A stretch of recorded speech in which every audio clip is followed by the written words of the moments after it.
guys, it's Reagan and welcome back to another video. Today I'm here with my book haul. I love filming book hauls. I truly just cannot stop myself from picking up books. And of course, this month's book haul is very special to me for a variety of reasons. One, a lot of my most anticipated books of the year came out recently, so I'm excited to show those off. Plus, I did some traveling and picked up some souvenirs while I was out and about. But without further ado, let's just go ahead and dive right in. The first selection of books I have to show off are, of course, from Book of the Month, who I am partnering up with for this video. If you're not familiar, Book of the Month is an online bookish subscription service, and every single month they curate a selection of titles from a variety of different genres, authors, and voices in the community. They're always new releases, they're always hardcover, and they're sent directly to your door. And now Book of the Month is actually trialing a very extra special update, and that is some months are actually going to be carrying more than 5 main title selections. And in fact, for the month of March, there are actually 7 titles that you can actually select from, which I think is amazing. I'm just going to be showing off 5 within this video today, but of course, click the link below to see all the titles you're able to select from, because there's some really amazing ones for this month. And of course, per usual, if you're not interested in any of the titles for the month, it's super easy to skip without penalty. And I, of course, have an offer code for you guys. If you use the code Peruse Project, you're able to get your first box for only $9.99. Yes, a brand new hardcover for under $10. But without further ado, let's go ahead and show off the 5 books that I'm most excited about from Book of the Month this month. The first 2 books I'm going to quickly mention. The first is Tell Me Everything. This is part memoir, part investigative true crime thriller, and tells the tale of a landmark sexual assault investigation and the female private investigator who brought it to the light. And the next book, I'm sure, is a very highly anticipated release for many of you, and that is The Unsinkable Greta James by Jennifer E. Smith. I have read quite a few books by this author throughout my life, and I've enjoyed many of them. She's really known for writing contemporary stories that can be emotional but also full of romance. This is a story that follows a very popular indie musician, and at the beginning of this book, her mother has recently passed away, and she is obviously facing a lot of emotional turmoil because of this. She decides at the beginning of this book to go on a boat trip with her father, both I think to reconnect with each other, but also hopefully to confront their emotions. On this boat ride, our main character also meets a historian, and I think their relationship begins to bloom from there. This seems to be a emotional family saga story, obviously romance, and I'm sure it has a lot of charming writing as well. The next 3 books I'm going to talk about are my personal favorite selects for the month, and one of them is actually one of my most anticipated releases for the year. So when I saw it, it was a select. I honestly squealed, and I cannot wait to pick it up, and that is The Cartographers by Peng Shepherd. Everything about this book calls out to me. I think the synopsis, the concept just sounds so interesting. This is basically like an adventure thriller story, but centered around maps and map making. And this follows our main character, Nell, and her personal and professional passion in life is cartography. And her father is actually a very renowned cartographer himself, and they used to be very close. He was her personal hero, but they actually haven't been on speaking terms in years. And that is because her father kind of spiraled down this rabbit hole and became obsessed with one particular map, which basically destroyed his career and his relationships with people around him. Now her father has recently passed away, and Nell is going through his belongings and stumbles upon the map that basically destroyed their relationship. But when she begins to dig a little bit deeper, she realizes that this map is actually exceedingly rare, and it also appears to be the only copy of this map left in existence. And there also seems to be a mysterious collector systematically destroying every copy of this map, and is obviously after this one as well. And from there, Nell begins an adventure and also tries to uncover a dark family secret, obviously all centered within the map itself. I just love, obviously, like family saga thriller stories, and this seems to have a very unusual component to it, and I think the centering of maps and map making just sounds really interesting to me.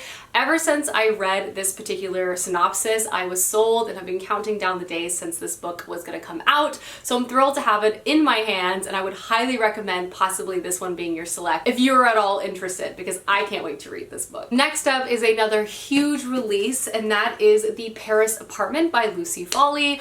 I have also read The Guest List by the same author, which was kind of like a remote whodunit Agatha Christie style story, and now Lucy Folly is back with another closed door mystery. And as I've said many times, recently a lot actually on my channel, I love a closed door mystery, and this one sounds really gripping and thrilling, and I already know I enjoy Lucy Folly's writing, so I'm hoping this is a home run for me. And this follows our main character Jess, and at the beginning of this book she is rather down on her luck, and she has just gotten her brother to agree to let her stay with him for a bit while she tries to get her life back on track. But when she arrives at his apartment in Paris, she realizes that Ben is not there, and he has not come back even though she's been staying in the apartment for many days. So she decides to start investigating and realizes there's a lot of very eclectic people in the building who also seem rather suspicious and seem to be hiding something themselves. And so begins again a closed door mystery. It seems really intriguing. I'm also going to Paris soon, so maybe this is like Paris vibes. So to be honest, maybe I won't be able to read it until I get home. But nonetheless, I'm looking forward to having this new release by this very popular author on my shelf.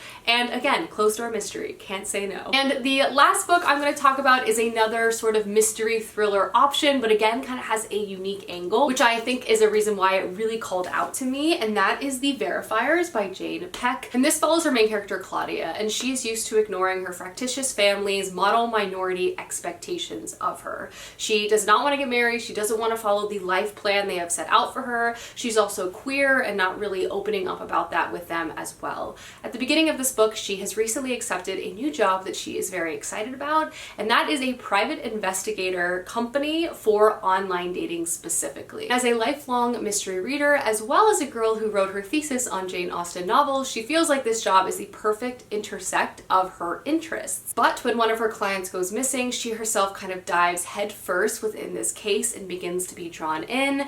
This is said to be part literary mystery, part immigrant family story. The Verifiers is a witty and incisive examination of how technology shapes our choices and the nature of romantic love in the digital age. Again, I just feel like this book is really combining a lot of different elements, which makes it really call out to me. I also love that it's set in New York and also kind of combining some of those literary qualities as well. So this just sounds like a fast-paced and excellent pickup. So those are 5 of the 7 books you're actually able to select from Book of the Month this month. Again, I'll have a link to their site as well as my offer code linked down below, but without further ado, let's go ahead and dive into the rest of the books. The first book I have to show off shouldn't be too much of a surprise, and I'm sure a lot of you guys have picked it up yourself, and that is Gallant by V.E. Schwab, a new Victoria Schwab release. I had it pre-ordered and I'm very much looking forward to picking it up soon. The shape of this book is a little unusual. It's like square shaped, and there's also illustrations throughout it, which I was not expecting. I'm sure that was announced online, but clearly I was not paying attention. The book itself is also really beautiful. I love the dust jacket and the illustrations throughout it. It's quite a beauty, I must say. This is a story that follows our main character, Olivia. She has always wondered about her family and also where she comes from. The only thing she has left from familial ties is a battered old journal from her mother, until one day she receives a letter inviting her back to Gallant, even though her mother's journal always warns her to never go back there. Once she arrives, she stumbles upon kind of a crumbling estate and also her last living relative, and also quickly realizes that no one there sent her a letter. No one will tell Olivia about the history of this place, what haunts her cousin's dreams, what happened to her mother, or what lurks in the shadows and what is hiding on the other side of the wall. I'm hoping this book is dreamlike and dark and full of atmosphere. I have a feeling it will be, especially with the accompanying illustrations. I'm hoping this is just an absolute vibe, an easy read, a fast read. I like V.E. Schwab's writing quite a bit, so I'm hoping to really like this one. Obviously, I pre-ordered it. It's here. It's on the shelf. Can't wait to pick it up. Next was a rather spontaneous purchase from a Barnes & Noble trip, which was featured in a recent vlog of mine, and that is The First Sister by Lyndon A. Lewis. I've heard so many good things about this sci-fi series, particularly my friend Monica really enjoyed it, so I've been meaning to pick it up for a while. So when I saw it in person, I just couldn't say no. I have a weakness anytime I enter a bookstore, and that is I have to buy something. This is said to be a stunning and sweeping debut novel, which is said to explore things like technology, technology, colonization, race, and gender. And the actual synopsis is really interesting and also vague. It seems that one of our main characters is called the First Sister, who has no name and no voice, and as a priestess of the sisterhood, she travels alongside the soldiers of Earth and Mars, the same ones who own the rights to her body and soul. But when her former captain abandons her, First Sister's hopes for freedom are dashed, and now she has a new captain who she doesn't know anything about and is also asked to spy on them. The other main character we follow is Leto, who has climbed his way out of the slums by becoming an elite soldier of Venus. At the beginning of the story, he basically learns that his prior partner was actually a traitor. He is now seeking to track his former partner down in hopes of finding redemption. I think these two disparate storylines do begin to track closer and closer together, particularly both characters kind of have a connection or intersection with Saito Ren, who is First Sister's new captain on their ship. I'm really intrigued by this. I hear it's a very unique story, not only from the actual plot, but the writing style. So many elements really call out to me, and I'm really looking forward to reading this soon. Next up is another highly anticipated release that I pre-ordered, and that is Daughter of the Moon Goddess by Su Lin Tan.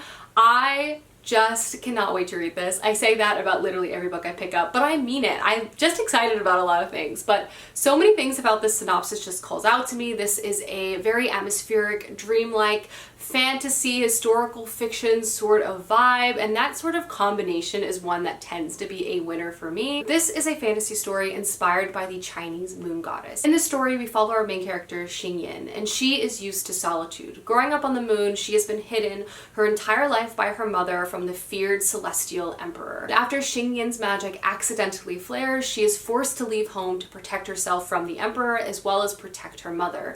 Now alone and powerless, she flees to the celestial kingdom, disguising her identity, and when she's given the opportunity to begin training alongside the emperor's son, she takes it. And so begins a possible romance as well as an adventure as Xing Yin begins to kind of harness and learn about her powers and hopefully also save her mother. So many things about this book calls out to me. I love the romantic component, I love the setting, I love the influence and the folklore tie back and the magic. I hear this book is just so well written, and I feel like I'm gonna love it. The next two books I picked up as souvenirs when I went book shopping with my friend Max in San Diego. We went to two different bookstores, and of course I picked up a book from each. The first book I picked up I saw on quite a few favorite lists last year, so it's kind of been on my mind. And also reading over the synopsis, it's also one of those weird books that just calls out to me generally, and that is Miss Death, Mrs. Death. And honestly, everything about this book calls out to me. The synopsis is very peculiar, but it also seems like it's going to be full of atmosphere, and storytelling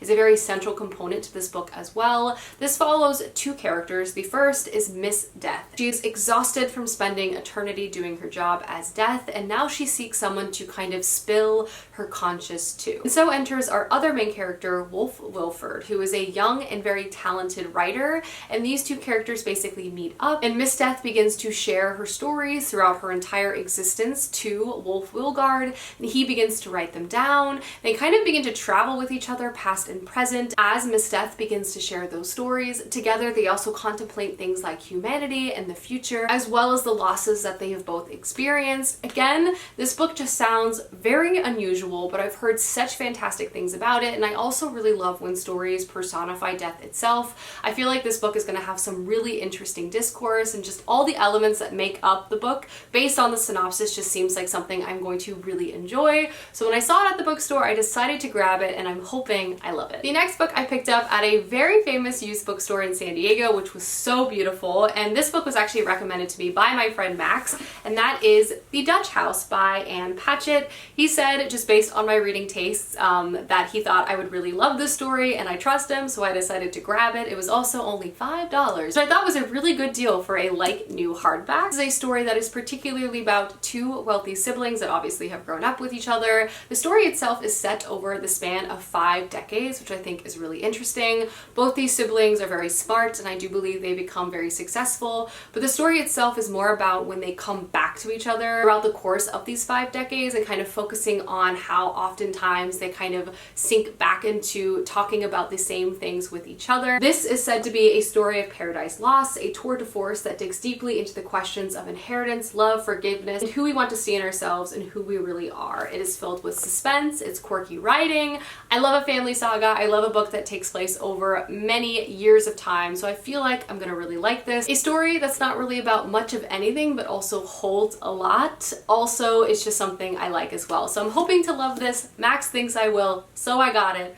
Can't wait to read it. Next book shouldn't be too much of a surprise, and that is I picked up The Wheel of Time, book 4, Shadow Rising by Robert Jordan. I have read the first 3 books within this series, so naturally I had to pick up book 4 to add to my shelf. I'm really looking forward to this. I have enjoyed reading the first 3 books. I wouldn't say any of them have really blown me away. There's elements to the plot that really frustrate me, but there's other elements that I really enjoy. But I have received so many comments from people saying that they have felt very similarly to me, and for them, book 4 was a place in the story where things really began to take off. So I'm looking forward to this. I have very high hopes. I'm not sure if we're going to get new characters, but I kind of hope we do. I do really appreciate how the third one fleshed out characters like Matt and Perrin more. I really enjoy them, as well as Egwene and Nynaeve. I'm not a big Rand fan at this point, but I really just want more plot and action, and possibly just a deviation from what we've kind of seen again and again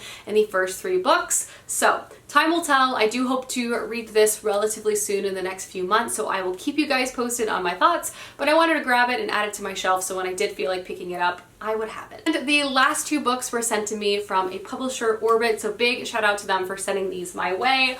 Both of them are newer releases I cannot wait to add to my shelves. The first is The Justice of Kings by Richard Swan. I saw Petrick talk about this book and immediately knew I needed to get this book in my hands as soon as possible. This is the first book to a new fantasy trilogy, I want to say. And this is kind of a combination again of what appears to be a bit of a thriller with obviously an epic fantasy backdrop, which I do feel like is going to spiral into a larger political conspiracy. This follows our main character, Sir Conrad von Volt, who is a justice, and his job is basically both an investigator, an executioner, and basically tasked with upholding the peace in the land. And he is one of the most powerful justices, both with his skill of investigation as well as his magical abilities. The land itself that this book is set in is of course ripe with unrest. There are rebels and heretics abound, and at the beginning of this book our main character is basically investigating the death of a nearby noble with his protege, and it basically gets him wrapped up in a larger political conspiracy than he was initially expecting. Again, this book just sounds really interesting. I've heard very positive reviews as a first book in a new epic fantasy series. I really love that it has that sort of investigative component, a detective element, but he also is a knight as well as a magic user, so I feel like all those components just seem to be a really unique story that I'm looking forward to picking up. And I also feel like, just given the nature of the story, it'll be full of political intrigue, which tends to be my favorite when it comes to fantasy stories. So really excited to have this new release in my hands and on my shelf. Hopefully I love it. And the last book I have to show off is The Liar's Knot by M.A. Carrick. This is book 2 to The Mask of Mirrors, which I honestly really need to read, especially now that the second book is out. That series was one of my most anticipated releases of last year, and like any book buyer, I said, yes, let's get book 2 before I read book 1, but I have a really strong feeling I'm gonna love it, so I wanted to have both on my shelf so I could marathon. This is a multi-POV story that I want to say is set in a sort of Venetian-esque setting. It has to do with thieves and the ultimate heist, and kind of a heist gone wrong escalating into political conspiracy itself. I've had so many people tell me that I would love this series. I love thief-centered stories, and I also kind of hope this has a romantic component as well. And now that the second book is out, I feel like this could be a great series to marathon. I hear the writing is lush and lyrical and just full of all of the things I love. So I got the second book because I truly cannot help myself, but yes. Alrighty guys, that is my book haul. Let me know down below some books you've gotten recently, as I would love to know, and I will see you soon with another video soon.